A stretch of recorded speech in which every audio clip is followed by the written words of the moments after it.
Before we get into it, just a quick heads up, these scenes use illustrations, but the story is direct from the official manga. 2 weeks have passed, and we find Ryumin resting at home. With no major events to deal with, he has been spending all his time indoors, constantly planning his next move. He needed a break from the chaos of the world, but his peace finally ends today. Staring at his phone, Ryumin browses an online group created specifically for players of the death game. With a quick tap on his screen, he joins their ranks and prepares for what is coming. He is officially a member of the player world order. It is finally time for Ryumin to make a move. He needs to secure one of the 5 special runes available in the real world, specifically the clone rune. Just as he is planning his strategy, a sudden knock sounds at his door. Ryuwon walks in and asks Ryumin what he is up to. Ryumin replies that he is just surfing the web and asks if his brother needs anything. Ryuwon mentions he wants to head out for lunch, admitting he is getting tired of eating delivery food every single day. But Ryumin shook his head. They cannot go because Ryumin has an appointment scheduled today. Hearing this, Ryuwon smiles, asking if his brother is actually going on a date. Ryumin just chuckles playfully before heading out. Shortly after, he arrives at the cafe run by the player group he recently joined online. The interviewer asks if he is a player, and Ryumin nods. When asked for his nickname, Ryumin claims to be Little Cockle from Zone 122-7, explaining that his rank usually floats between 4th and 10th place. Satisfied with the answer, the interviewer directs him to a seat. Moments later, another applicant arrives. It is Shim Hyung-taek, the very player Ryumin eliminated in the 4th round. When the interviewer asks for his nickname, Shim Hyung-taek proudly introduces himself as Black Flame Dragon. The interviewer welcomes him and immediately introduces Ryumin. He tells Shim Hyung-taek that this is Little Cockle, who arrived earlier, and suggests they greet each other since they might become colleagues. Shim Hyung-taek looks at Ryumin and scoffs internally, wondering if this kid is really a player. He does not look like much.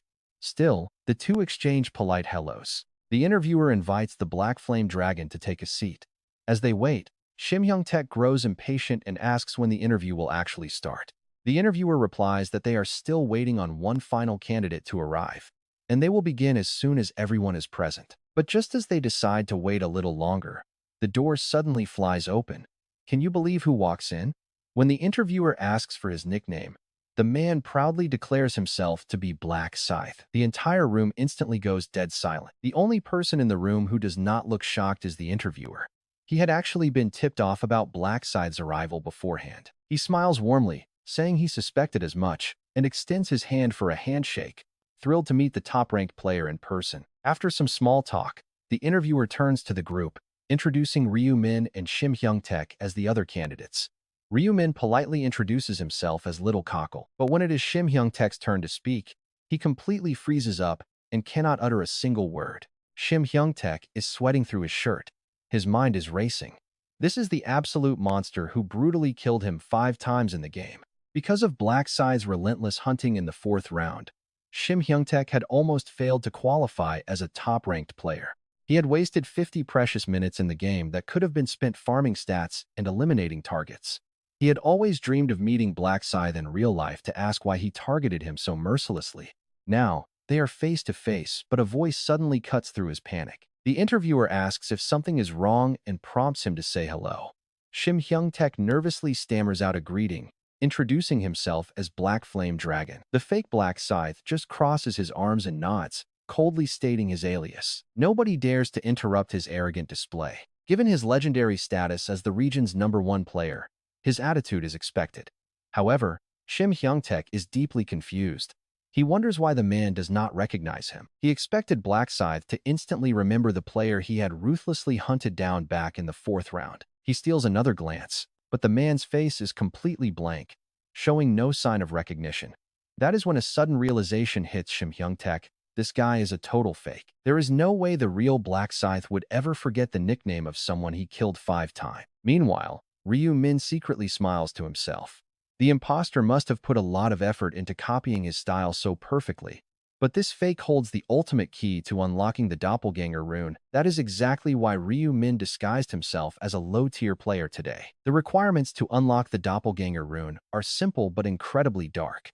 You have to commit murder while masquerading as someone else, specifically in the hidden location where the rune lies buried. And today is the day this terrifying condition will finally be met. Now, Here is the crazy part. The guy pretending to be Black Scythe is about to commit a horrific crime to steal that rune. Reading his mind, Ryu-min hears him laughing at how easily everyone fell for his disguise.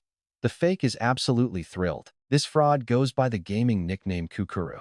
He originally stumbled onto the clone rune by pure luck, eventually becoming a notorious player in the future. Right now, he is a nobody, but once he gets his hands on this power, he will make a terrifying name for himself. He is going to abuse this clone ability to run wild, committing terrible crimes without ever getting caught. It makes sense, considering he was already a career criminal before the game started. We are talking about loan fraud, pyramid schemes, counterfeit money, you name it. He has done everything from crypto hacking to phone scams.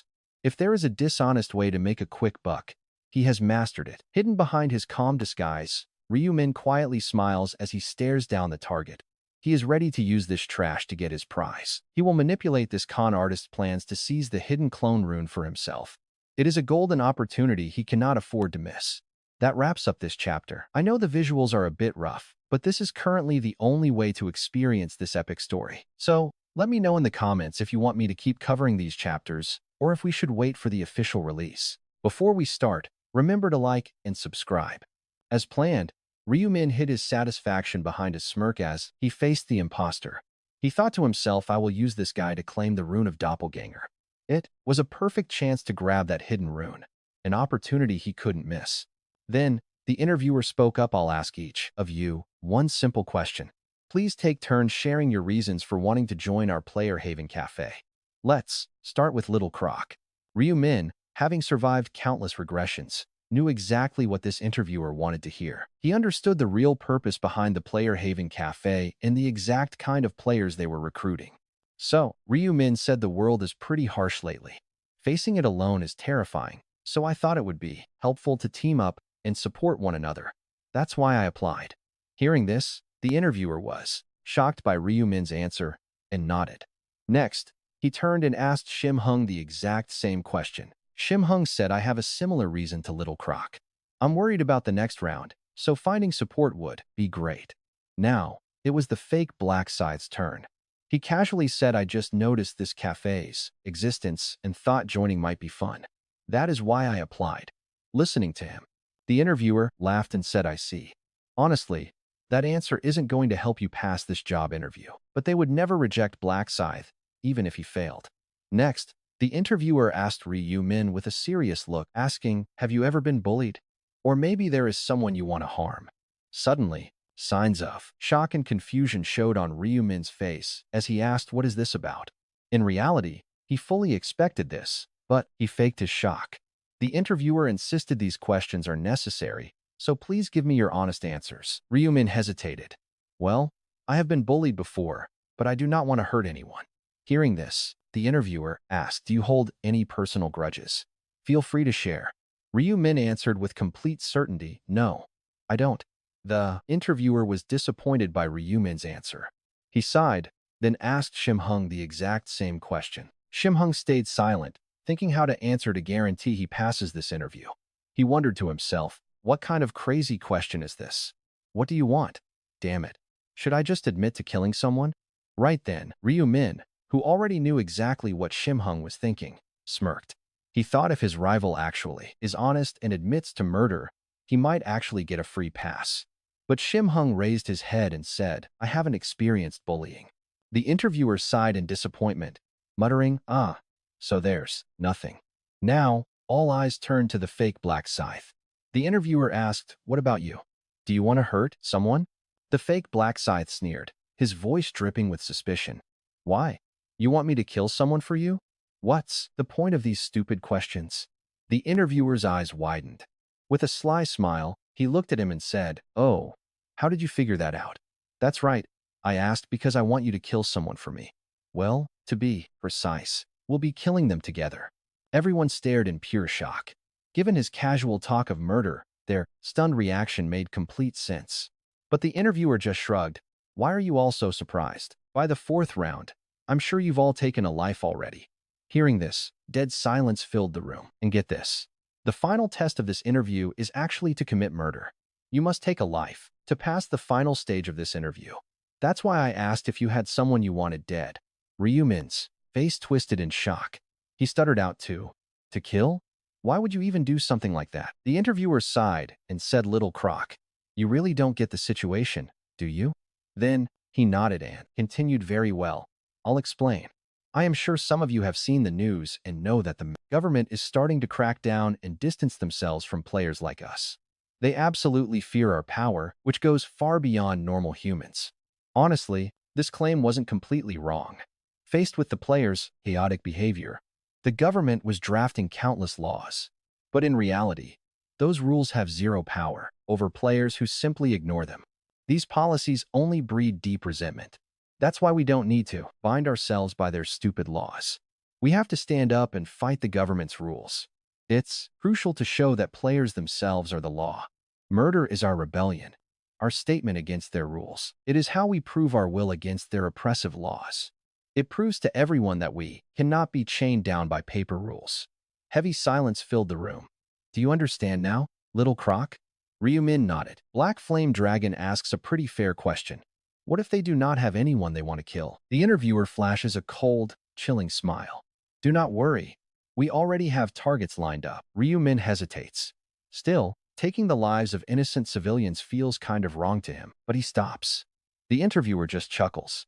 There is really no need to worry. He explains that these pre-selected targets are all terrible criminals, so there is no reason to feel any guilt. He adds that future leaders of the world need a truly cold, resolute heart, just like Black Scythe. Right then, Black Flame Dragon speaks up. Exactly who are we supposed to be putting down? The interviewer grins slyly.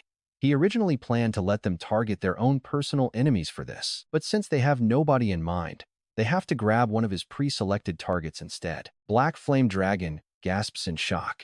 Kidnap them? The interviewer calmly nods, explaining the plan. They will find a quiet spot, work together like a team, and literally tear the victim to pieces. Passing that test means passing the interview. Now, watch this.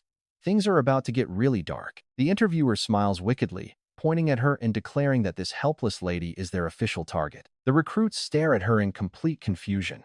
She seems to be in a deep, peaceful sleep. Ryumin speaks up, reminding him that he promised their target would be a real criminal. The interviewer quickly agrees. He claims she is a vile snake who laundered her identity after prison. Black Flame Dragon and fake Black Scythe pretend to act surprised, playing along like they actually believe him. But Ryumin sees right through their little performance. He knows the truth. This woman is completely innocent. The manager is just framing regular citizens to make murder feel justified. By forcing them to share the guilt of this crime, they will never be able to back out later. While Ryumin is plotting his next move, the interviewer grins creepily. Does anyone want some fun? He suggests it would be a total waste to just kill her straight away, sparking fake Black Scythe's interest. The interviewer gives a sick smirk. If she is going to die anyway, why not enjoy themselves first? He decides to be generous. He offers the first turn to the fake Black Scythe as a special reward. The imposter steps forward without a single shred of hesitation, clearly excited to take her life and violate her. Ryumin reads his mind and realizes this sick bastard actually finds the whole horrific idea quite exciting. Right as the guy moves in, Ryumin steps forward, while a visibly disgusted Black Flame Dragon backs away. Ryumin calmly asks if he can go first, which immediately bursts the interviewer into loud laughter. He finds it hilarious that the quiet kid is so eager. He figures it is just his 20-year-old hormones. Asking if it is his first time, Ryumin nods yes. The interviewer then asks the imposter to yield. He tells him to let the rookie have a shot. The imposter agrees, telling Ryumin to do his best. Ryumin smiles and thanks him, casually mentioning he will put his rune of the doppelganger to good use. Ryumin smiles. He thanks him, mentioning he will put his rune of the doppelganger to use. The F-rank Black Scythe freezes in shock. Then Ryumin exerts just a little force, strikes, and sends the fighter crashing down. He drops lifeless to the ground. That wraps up this part. Like, subscribe, and comment if you want the next one. Hey everyone, I put a ton of effort into these recaps, so let us aim for 1,000 likes on this one. Previously, Ryumin tapped him. Just a little force, and the fat fake Black Scythe collapsed lifelessly to the cold ground. Total shock. Black Flame Dragon and the interviewer froze instantly, their words completely failing them while their eyes darted around. Pure confusion. The interviewer kept throwing nervous, anxious glances between the dead fake Black Scythe and Ryumin. What did you do? He stammered at Ryumin, asking how he dared to execute the legendary Black Scythe. Are you insane? He never expected the revered leader to die so easily, screaming to ask if Ryu Min lost his mind. Ryu Min just glared back. His voice dropped to a cold growl. Stop babbling complete nonsense. The interviewer shivered. What on earth was behind that stare? It felt like looking directly at a monster, a wild beast. His spirit was totally crushed. Leaving the panicked manager trembling, Ryu Min redirected his sharp gaze upward. He stared into empty space. Suddenly, a bright system message flashed right in front of him. You committed murder while posing as another player. Activation conditions met. You discovered a hidden rune here, the rune of Doppelganger. Now watch this. The newly acquired rune automatically engraves itself onto his skin. A smug smile. Ryumin grinned as the notification faded. This was exactly what he came for. No sympathy. Given the guy's future destiny as a villain, Ryumin harbored zero pity for him. The interviewer demanded answers, asking why Little Croc killed Black Scythe. Ryumin calmly replied he was a fake. A fake? The interviewer gasped in pure disbelief, staring with intense suspicion before shouting his question aloud. You should have targeted the woman. Why kill him? Ryumin scoffed, calling the fat fake complete garbage. He added that the manager was also trash. Furious, the interviewer growled, demanding to know what he just said. With a sharp click, a dark sickle appeared in his hand. But Ryumin just calmly drew his massive weapon. I called you trash. Do you have a problem? The interviewer froze, staring in shock at Ryumin's scythe. What is this? This was definitely not Little Croc's weak weapon. He felt a wave of embarrassment comparing their blades. It looked completely feeble. He whispered to himself that he had never seen anyone carrying such a massive blade. Then, a rumor clicked. He remembered stories of a legendary player who used a giant scythe as their primary. He yelled, asking if he was the real Black Scythe. Ryumin sneered, asking if he finally understood the situation. Do you know who the real leader is now? Shaking, the interviewer recognized the truth and did not hesitate. He collapsed heavily onto his knees, begging for mercy. Ryumin looked down, asking why he was suddenly kneeling. Hearing that, he babbled about having profound respect for Black Scythe. A cold, cynical smirk crossed Ryumin's face. You did not bother kneeling for the fake who tricked you, but now you bow? Ryumin growled in disgust. Do not play games. Beg honestly for your life. Shaking in pure terror, the manager stammered out a plea. Spare me. Ryumin just smiled, saying he forgot to mention that he was never good at saving people. Instantly, the manager knew his plea was rejected. And here is where it gets crazy. His head suddenly popped off. It bounced like a cluster of rolling grapes, finally stopping right at the feet of the terrified Black Flame Dragon. Staring down, Black Flame Dragon shivered in raw terror. Realizing this monster before him was indeed the true Black Scythe, a whole different level. Black Flame Dragon had not even registered the swift attack that took the manager's life. He only saw the head drop after that giant weapon swung. Ryumin turned, noting they were the only ones left. Any last words? Speak up now if you do. Black Flame Dragon desperately tried to muster up his remaining courage. He managed to control his shaking, stating he would not waste time begging for mercy like the other guy. Ryumin smiled, amused. Black Flame Dragon looked at him seriously, admitting he had a question he wanted to ask. Why did you kill me 5 times in round 4? Ryumin smiled, explaining he simply wanted to keep him in check. Keep him in check? But why? Ryumin explained that of everyone he saw back then, he actually showed some skill. He had to eliminate any competitive threats. Hearing that, a sudden wave of deep relief washed over Black Flame Dragon. It felt like a massive, lingering weight was finally lifted from his shoulders. All his deep doubts were gone. Ryumin asked if he had other questions, wondering if he would die without regrets now. Black Flame Dragon hesitated. He desperately wanted to beg for his life. But watching the interviewer die after begging made him realize it was useless. Instead, he asked for just one last thing before his death. Ryumin agreed, prompting Black Flame Dragon to ask why. Why do you want to kill me? What did I even do? Ryumin replies simply because you are trash, leaving the Black Flame Dragon completely stunned. What did I do? The dragon stammers, asking if Ryumin is here to kill that woman.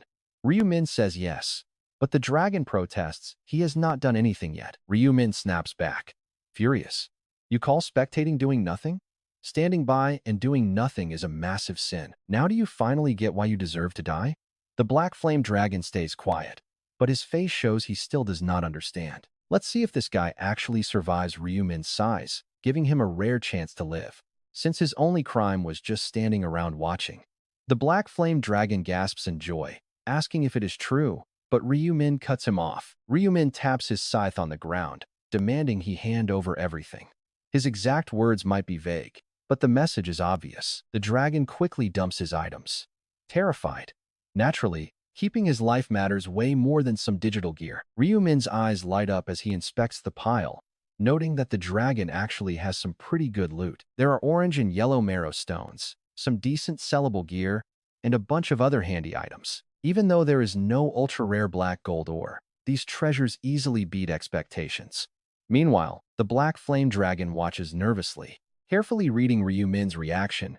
The dragon stammers that he has dropped all his gear and his main axe, leaving literally nothing left. He swears that is everything. Nothing left. The dragon worries Ryu-min is unhappy, but in reality, Ryu-min is almost fully satisfied. In fact, Ryu-min is 99% satisfied, calculating that selling these shop items will net him a clean 2,000 gold. Ryu-min only grabs a few marrow stones and some choice gear pieces, tossing them into his inventory. This leaves the dragon totally confused. In shock, the dragon asks why. Ryu-min simply tells him to keep it.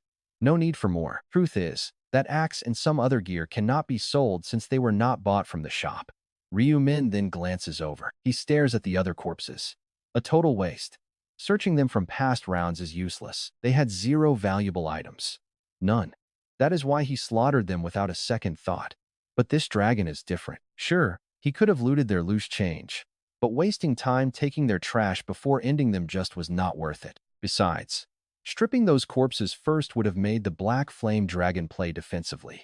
Now, the dragon looks at him with pure anxiety. With a mix of hope and terror, he asks if his life is truly spared. Ryu-min simply replies that he is letting him go. A deal is a deal, after all. Overjoyed, the black flame dragon bows down, thanking him repeatedly as this intense chapter finally wraps up. Want the next part? Tell us in the comments, and do not forget to subscribe. Before we jump into the action, hit that like button and subscribe to the channel. Last time we left off, Ryu-min decided to let Shim Hyung-tak live, telling him that a promise is a promise. Hearing this, Shim Hyung-tak was overjoyed. Shim Hyung-tak repeatedly thanked him, but Ryu-min just told him to live decently from now on and clean up the bodies. Leaving the cleanup to him, Ryu-min turned his attention to the injured woman to make sure she was safe. Shim Hyung-tak tried to offer his help, but Ryu-min quickly brushed him off and told him to forget about it. Ryu-min asked how he could ever trust someone like him, ordering him to leave. Shim Hyung-tak agreed, feeling immensely relieved. He gasped in relief, thinking he was a goner but somehow survived. He could not believe Black Scythe actually spared him. Black Scythe seemed far more merciful than rumored. Shim Hyung-tak fully expected to lose all his gear, but that did not happen. Ryu-min only took a couple of unidentified stones and some shop-bought gear, letting him keep the rest of his items. He kept telling himself how lucky he was. Trading a handful of gear for his life was a massive win. He exhaled again, incredibly grateful for his survival. But as the relief faded, a strange hollow feeling began to creep in. That emptiness quickly warped into frustration, and then a spark of pure anger. He started questioning if he deserved this treatment. Why did he have to lose his gear just for watching them attack that woman? To him, it felt completely unfair. Glancing at Ryu-min, he realized the legendary player looked completely defenseless from behind. An opportunity was staring him in the face. Even if he is the powerful Black Scythe, wouldn't a heavy axe strike to the head end him? He gripped his weapon tightly. He debated his next move. Should he risk everything and ambush the legendary Black Scythe? Now watch what he does next. The hesitation did not last long. Shim Hyung-tak tightened his iron grip on the heavy battle axe, preparing to strike. Feeling a sudden surge of adrenaline, he imagined the massive stat boost he would receive from taking down a top-tier ranker. Creeping up behind Ryu-min, he desperately prayed that his target would not notice him. In an instant, Shim Hyung-tak raised his massive axe high and screamed at his enemy to die. With a brutal swing, the weapon slammed down, sending Ryu-min crashing to the floor.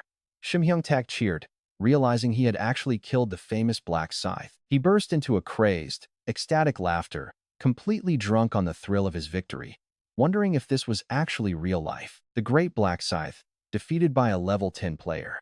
He mocked his fallen opponent for being foolish enough to trust him. Even a child would not make such a stupid mistake. But suddenly, panic set in, as he realized something was very wrong. No system message appeared to confirm his stat increase. Usually, the notification popped up the exact moment a target died. Before he could process the confusion, a cold voice echoed from behind. Shim Hyung-tak spun around, his jaw dropping in complete disbelief. It was Ryu Min, alive and well, smiling as he asked if his attacker had just seen a terrifying ghost. Shim Hyung-tak could only stutter in shock, insisting that he was totally certain his axe had sliced clean through his target. He wondered if Black Scythe possessed some legendary resurrection skill, or if he was literally standing face to face with a specter. His eyes darted to where the corpse should have been, but it was gone, leaving behind no blood at all. The brutal murder felt like nothing more than a bad dream. Ryumin calmly explained that he had only killed a clone. Shim Hyung-taek stared in complete amazement at the revelation. Ryumin confirmed it, mentioning his newly acquired doppelganger rune. This special rune allowed him to summon a perfect decoy of himself, even if it lacked any actual combat power. Even without offensive capabilities, the decoy proved to be an incredibly effective tool, making this a highly successful test run. Shim Hyung-tak ground his teeth in frustration, screaming that he had been tricked. Ryu Min's expression quickly turned cold. Seeing his enemy play the victim, Ryu Min scoffed and asked why he was acting like the one who got hurt. Ryu Min pointed out that his own head was almost smashed to pieces. Shim Hyung-tak angrily snapped back, denying his words. He argued that Ryu Min had threatened him first and stolen his gear, but suddenly, his head detached and rolled across the ground. He never got to finish his sentence.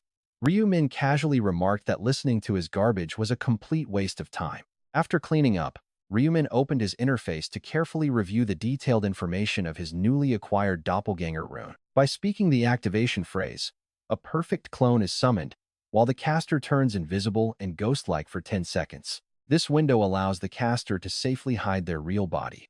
The clone shares a direct telepathic link with its creator. It obeys every command perfectly, though it cannot attack, use active skills, or open the player's personal inventory screen.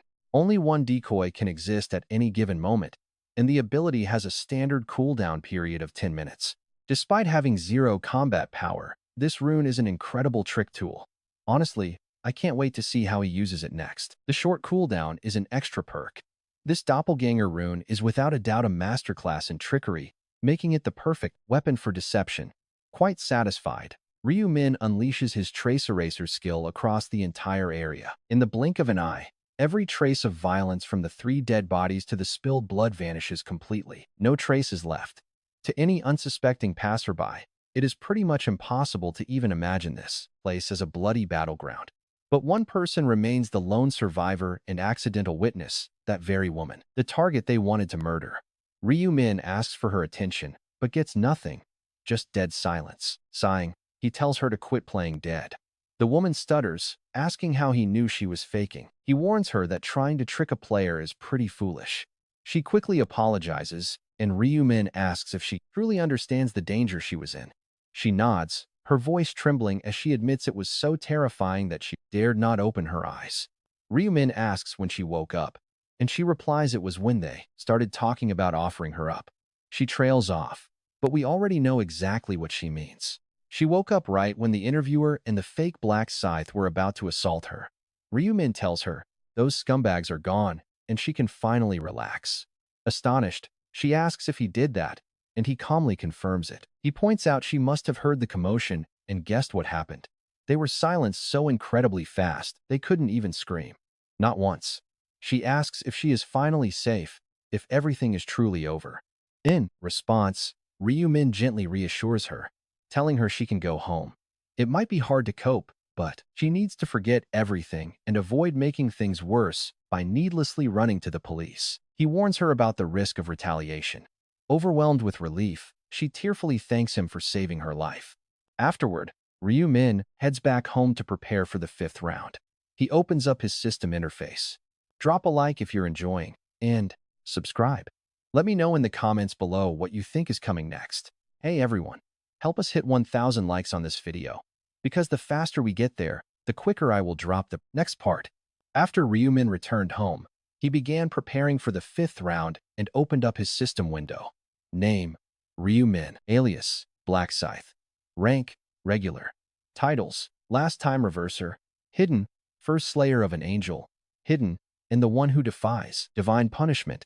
Hidden. Level 30. Class, Grim Reaper. Strength 35, Intelligence 39, Agility 39, Luck 34. Next, Ryumin pulled out the pre-installed orange and yellow magical stones to combine them with the one harvested from the Black Flame Dragon. After upgrading these to lower-tier magical stones and slotting them into his equipment, both his strength and luck shot up by 4 points. This created a remarkably balanced set of stats, leaving all his stats averaging well over 30. For his current level, these stats are remarkably high, meaning even if he faces an opponent of the exact same level, he wouldn't be at any disadvantage. But that doesn't mean there is anyone actually at his level. The runner-up in the rankings is barely level 13. There is zero debate. Ryumin tells himself that being strong for his level is quite satisfying, but his ultimate target is the balance rune and hitting level 40. Ryumin feels pretty confident this round is within reach, especially with Minjuri's buffs. But while he is waiting to be pulled into the parallel world, a sudden message pops up from Minjuri. She writes, "Ryumin, it's almost midnight, right? I'm feeling quite nervous, but I feel like everything will go smoothly this time. No worries. Let us give it our all and meet up alive and victorious." Reading this long, supportive message brings an involuntary chuckle to Ryumin's lips. But he is not worried about her safety because starting from the 5th round, the zones will merge, and Ryumin is bound to run into Minjuri. Even if he only stays close to her to get those valuable buffs, keeping her safe is a task he willingly takes on. He tells himself that since he told her to find the Black Scythe, there is no need for her to panic. Of course, she has no idea that Ryumin himself is the Black Scythe. Right after, the clock strikes midnight. Ryumin's eyes drift shut, and his consciousness is instantly pulled away to the parallel world. He opens his eyes. The grassland is starkly familiar, a sweeping open landscape just like the setting of the first round. But the crowd is noticeably small, the total numbers severely reduced to a mere fraction of what they expected. Someone asks, "Is this it? Is this seriously all of us?" "No way, more must be on the way." Another player snaps back, "Don't be naive. The last round only had 500 survivors, so this headcount is pretty accurate.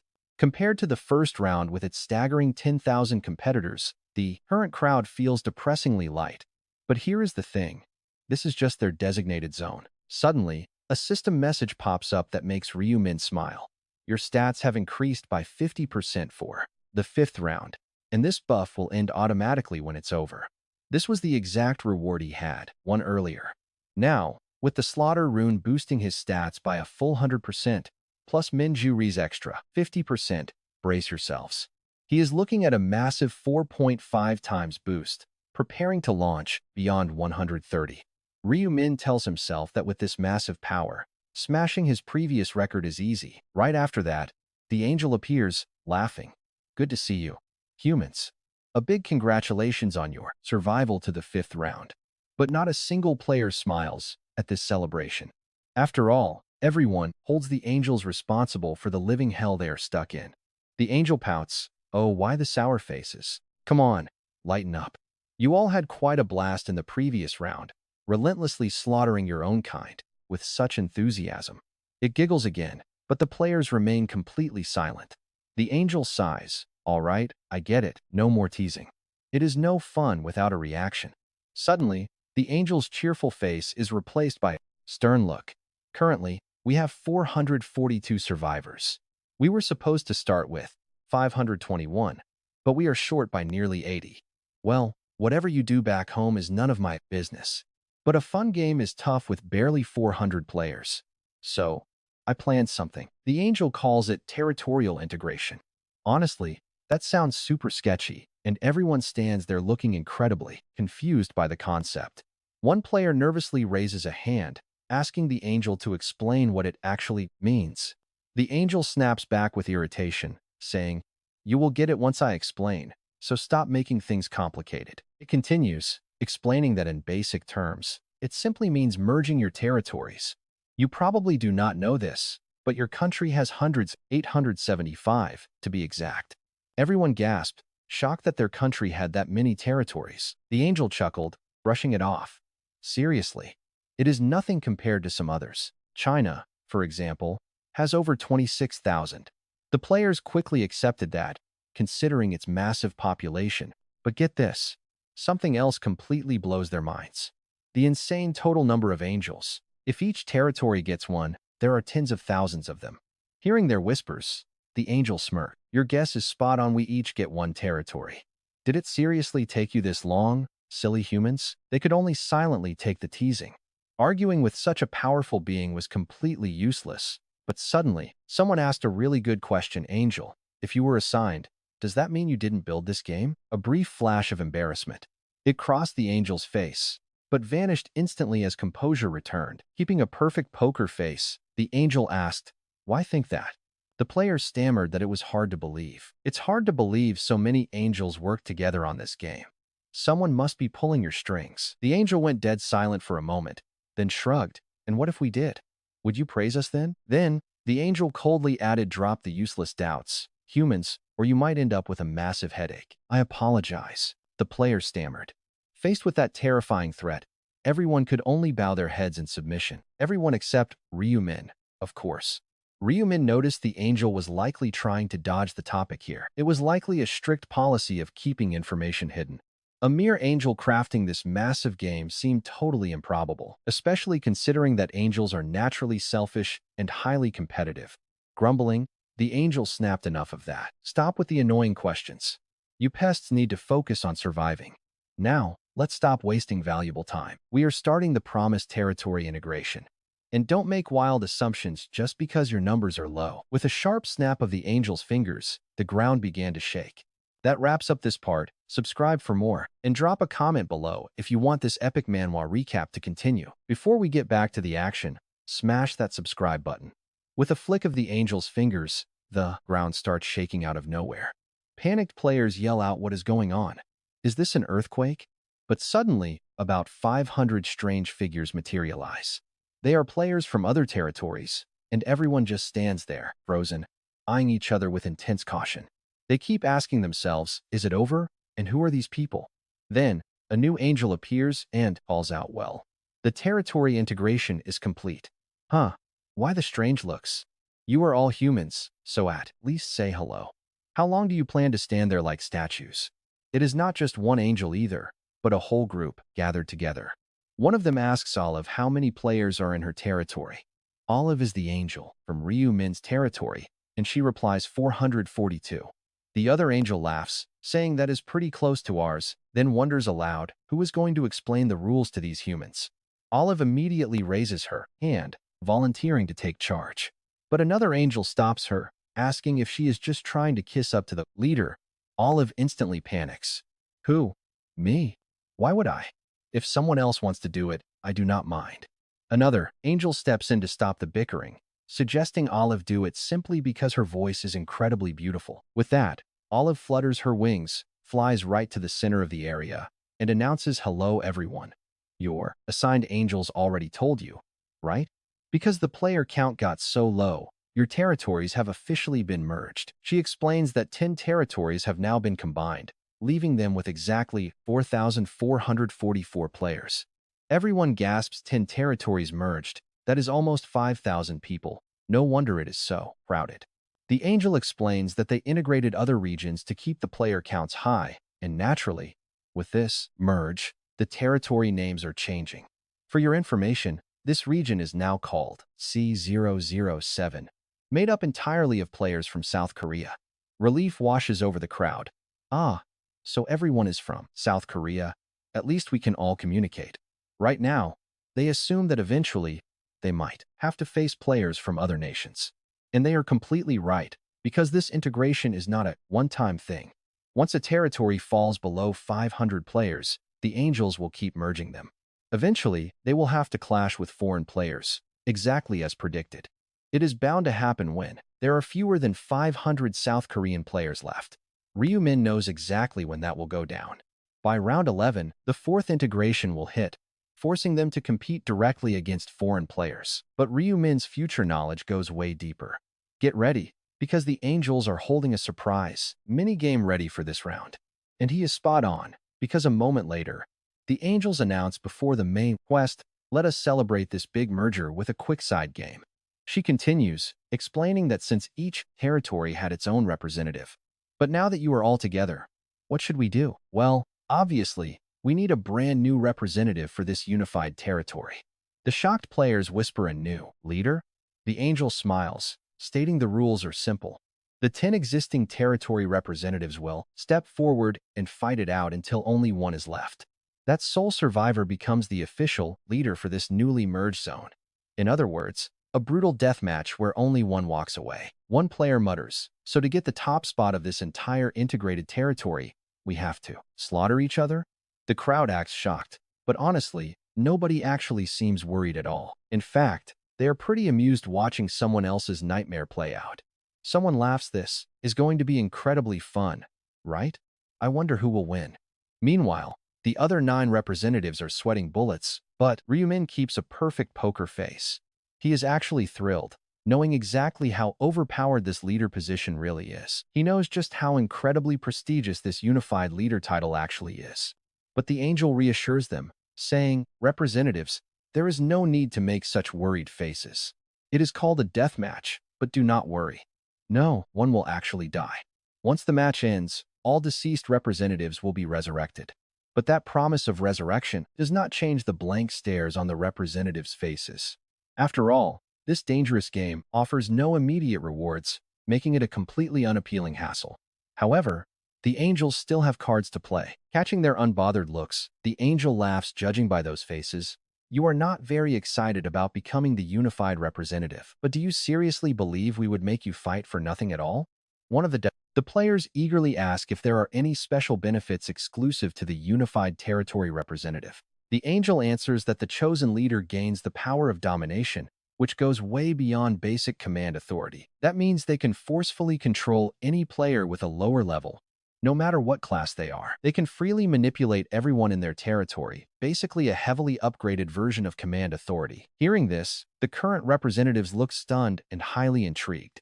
Most players already changed their classes, making their previous command authority completely useless. But now, those annoying restrictions are entirely gone. They are looking at almost godlike power with zero drawbacks. Then, the angel drops a catch. Of course, the limit still stands. You can only use it 10 times, and if the leader is killed, the power passes directly to their killer. But isn't it tempting to dominate other human beings? No one speaks, but the sudden fire in their eyes says it all. They are completely determined to fight. They will give everything to grab that top spot. Ryumin feels the exact same way. He tells himself that while being a representative didn't mean much before, everything changes starting this round. This round is different. I must win the death match and become the united representative. His decision to eliminate Huang Yangmin to grab a representative spot last round was driven by these exact upcoming changes. Starting from the 5th round, this leader authority becomes extremely valuable. Plus, there is a hidden subquest. Ryumin is ready. With his level, even a 9-to-1 battle is winnable. He feels completely prepared to take this on. But here is the thing, Ryumin, a regressor who relived this round countless times, has no idea about the secret. Behind the scenes, the angels are betting on this unified representative spot, throwing a crazy twist into the entire match. That wraps up this chapter. Bringing these insane stories to life takes a ton of work. So go ahead and hit that subscribe button for me. See you in part 29. Before we jump into it, please hit that like button and subscribe to support the channel, it really helps. Previously, we watched Ryumin steal his resolve. Armed with serious levels, he is ready. Ready for anything. He feels completely set to face an insane 9-to-1 handicap fight. But there is one major catch. As a seasoned regressor who survived this round multiple times, our main character is still completely in the dark. Behind the scenes, the Celestial Angels just placed a heavy bet on this representative battle. This throws a wild twist into the event right before the Angels huddle up for their little meeting. They get into a pretty heated debate, arguing that this newly merged region needs a champion and a guide. A new guide is required to lead the mortals, and since the zones are integrated, they must appoint one now. Another one agrees, saying they cannot keep bickering. But check this out, not a single angel wants the job. Whether you are a mortal human or a shining deity, nobody likes taking on extra responsibilities. An angel named Elu looks around with some hope, asking if any brave soul is willing to volunteer. Not a single hand goes up. Complete silence. That is when another angel named Priscilla speaks up. She throws out a pretty sharp insult, anyone volunteering for this, Must be a complete weirdo. Olive's eyes go wide with rage as she snaps, asking if Priscilla was talking about her just now. Priscilla tries to play it cool, claiming she did not even think of her. But Olive is not buying it. She recalls how Priscilla mocked her when she offered help earlier. Priscilla just giggles at the accusation.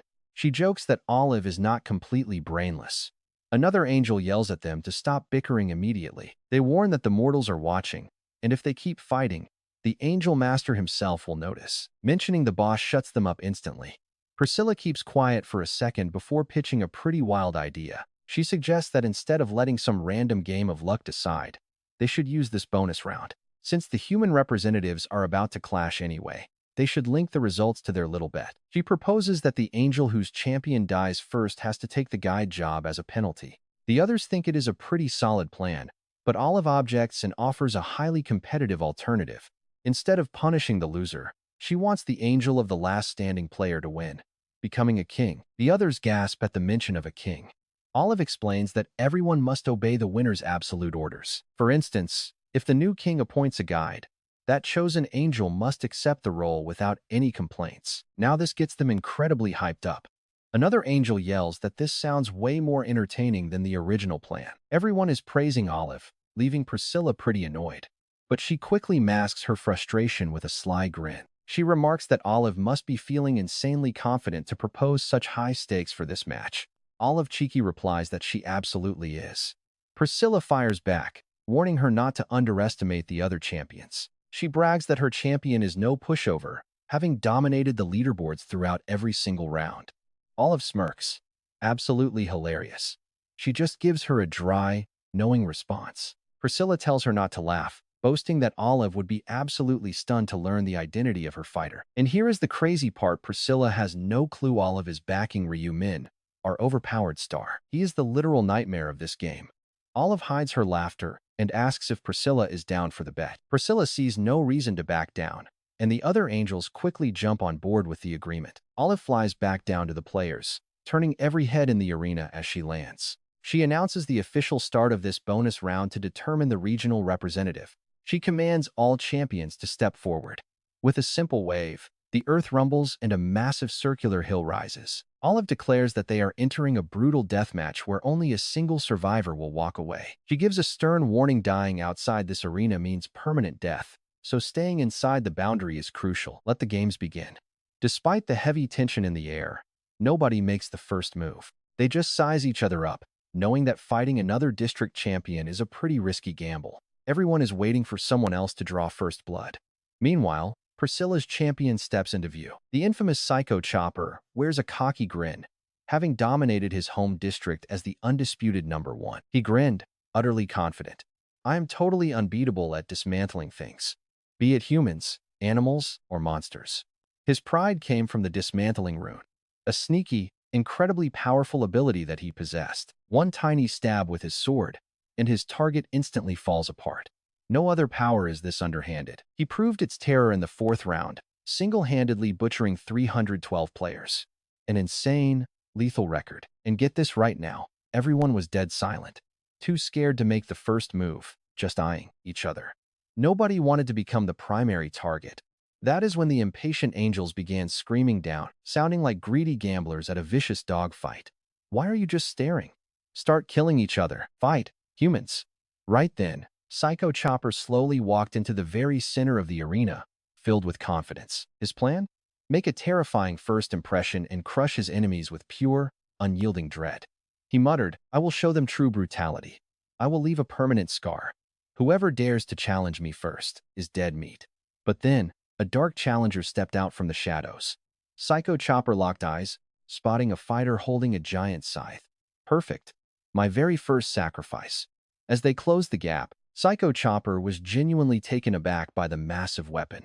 Quite surprised, he quietly said to himself, I have faced swords and spears, but a scythe is incredibly rare. A scythe? Huh? I have seen usernames like that before, but meeting an actual scythe wielder in person is a total first. Then, Psycho, and oh man, watch this. The exact moment he looked up to read that player's username, his heart stopped beating out of pure shock. He stuttered in disbelief. Black Scythe? Your username is Black Scythe? That name was legendary. Every single time the server rankings were announced, that name sat at the very top. Could it be a copycat? No way. Nicknames are unique. There are no duplicates allowed. Is this really the actual Black Scythe? The level 30 god? Psycho Chopper completely froze in place, unable to take another step, filled with dread. And that brings us to the end of this part. Let me know what you think in the comments, and thanks for watching. Hey everyone! As promised, this video is a full 16 minutes long. So let's hit 2,000 likes, and please consider supporting the channel. Your support helps get the next parts out even faster. Now, last time, we saw Psycho Chopper boasting wildly. He claimed Ryu Min was his prey, but everything changed the second he saw that dark weapon and read his name. This guy was looking at the top-ranked powerhouse, Black Scythe himself, leaving him completely frozen in place. Shaking with total terror, he has no idea how to face this monster.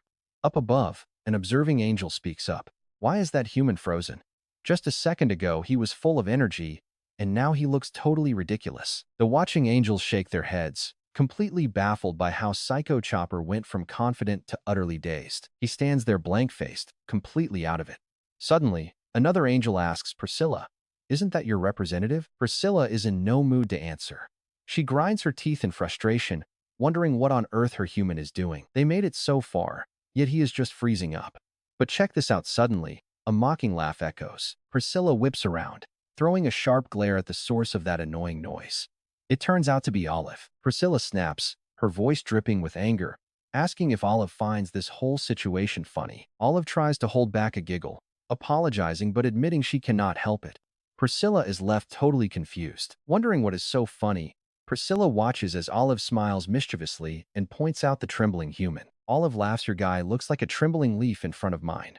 Priscilla looks over at the scythe wielder, but strangely, she cannot feel any of the massive power she expected from him. Priscilla raises an eyebrow, asking if Olive really thinks her champion is terrified of the other. Olive smirks playfully, teasing that it definitely looks that way.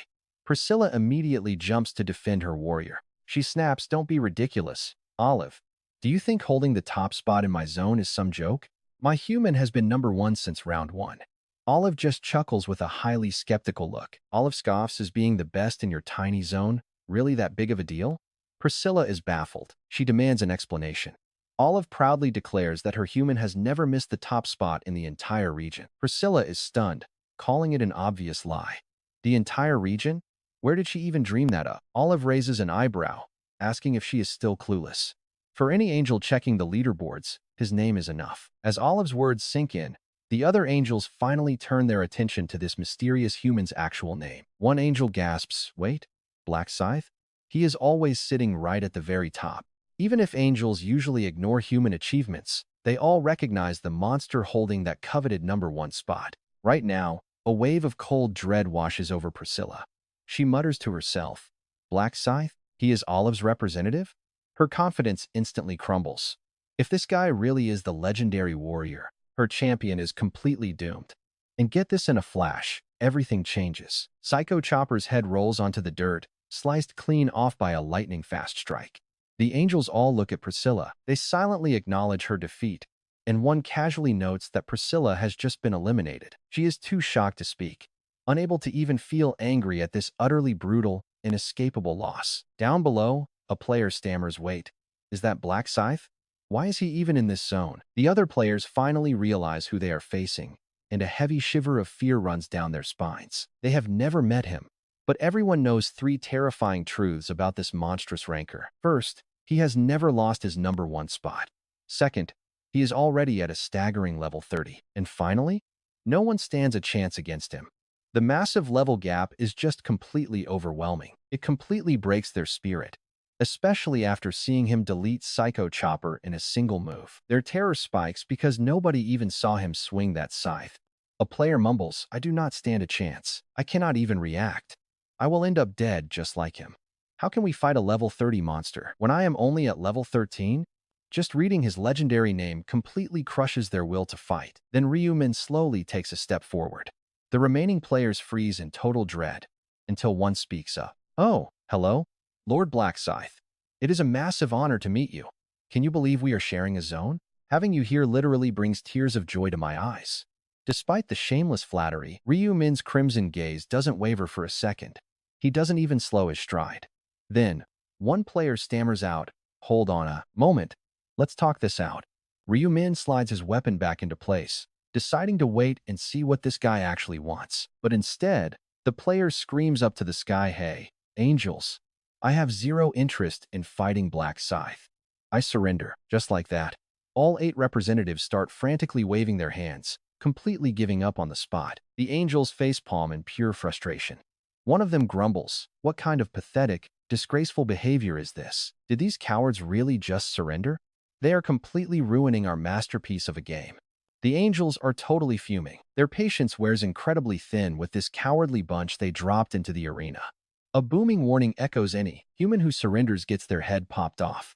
And do not count on resurrection once we blow your skull apart." Hearing this terrifying threat, the representatives go completely pale, realizing exactly how bad their situation is. The terrifying reality of permanent death hits them.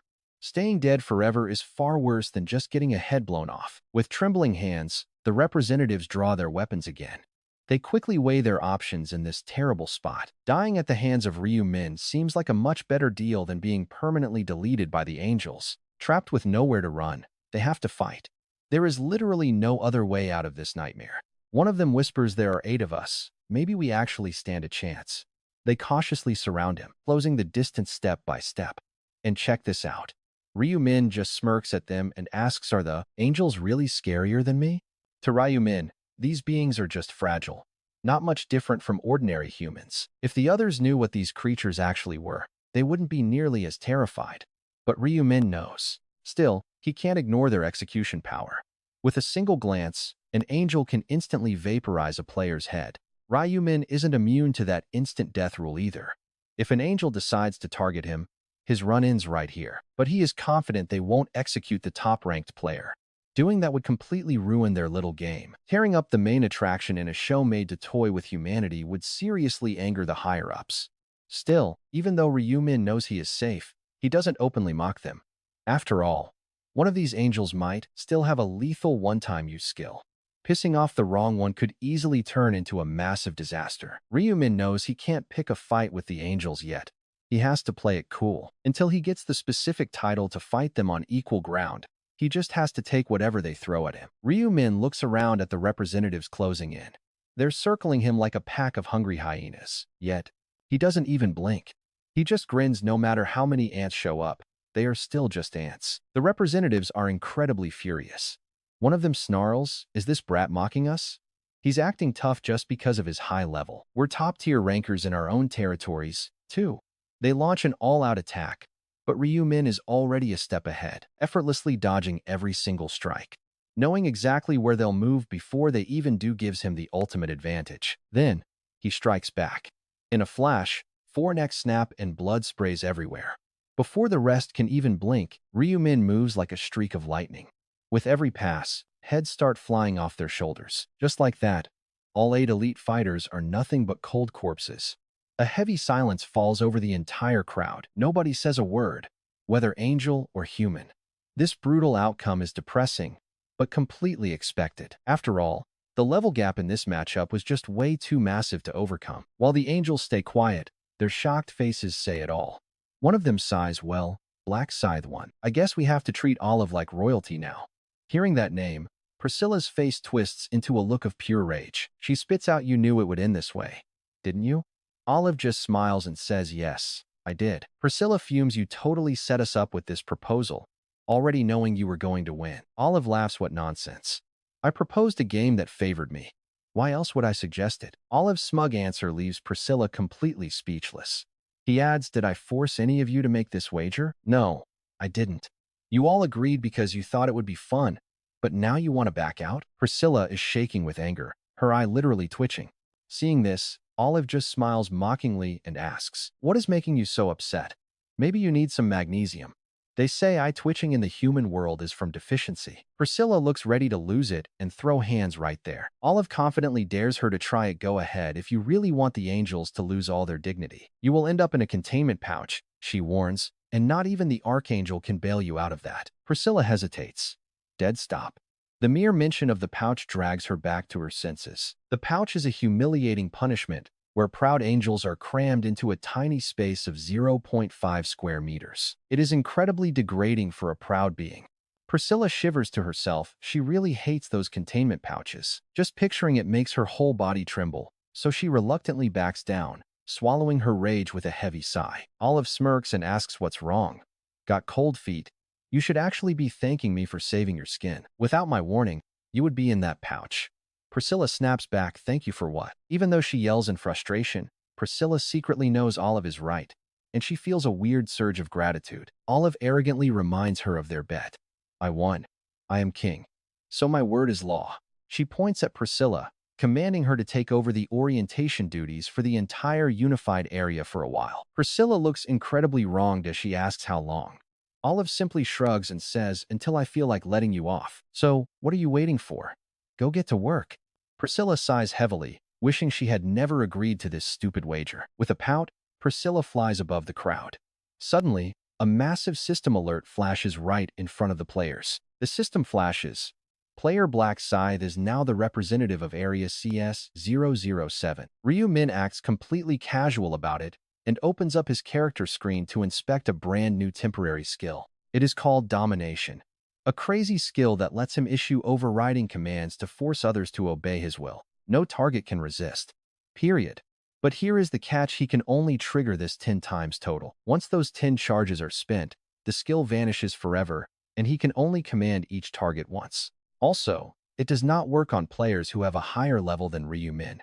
The only major difference from Command Authority? He can use Domination on literally anyone, regardless of whether they have selected an official class yet.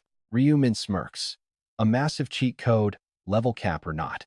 This is perfect for his plans. With his level 30 Prophet class, he can now force almost anyone in this zone to follow his orders. Next, the angel announces that since the match is decided, she will bring back the dead players. A blinding gold light floods the Colosseum, magically reviving the 8 players who had just had their heads severed. One guy gasps, grabbing his neck, how is this possible? I literally felt my head get chopped off. The angel explains that they died fighting Black Scythe, who is now the official representative of this merged area. Because of this, the representative status of the resurrected players is officially revoked. No more title. But she tells them not to worry, chances to challenge him will return. But let's be real. None of them look happy because their opponent is basically a terrifying raid boss. Conquering Black Scythe feels like trying to scale a giant mountain with bare hands. Then Priscilla speaks up again. She announces that the bonus event is over, so it is time to start the main quest for Round 5. The massive blue quest window materializes. Round 5. Defeat 300 orcs per person. Within 10 hours, collect 4 balance stones. Over 4,000 active players remain. Only 1,211 can survive. The rewards are blanked out with a question mark, raising immediate suspicions. Total panic. One player screams, wait, 300 orcs? Why are there so few survivor slots? Priscilla loses her cool at their whining and snaps. Why so ungrateful? Should I lower the slots even more? Complete silence. Priscilla sneers, telling them they had it easy before, but things are different now. We made this round harder on purpose, so do not complain. Then a player speaks up anyway. He asks if 300 orcs is really that tough, since they are usually just weak cannon fodder. Annoyed by his ignorance, Priscilla snorts, you will realize how wrong you are once you fight them. Another player asks about the hidden subquest reward. Priscilla replies that for this round, the rules are slightly different. These subquests are public, but the prize is a total secret. However, Ryu Min already knows exactly what it is. The subquest prize is the balance rune. Ryu Min is determined to grab this essential piece of his future build. It is one of the 18 key runes he desperately needs, and he must secure it at all costs. With these subquests finally wrapped up, that is it for this round. Hit like, subscribe, and if you can support the channel financially, it really helps me bring you these massive recaps much faster.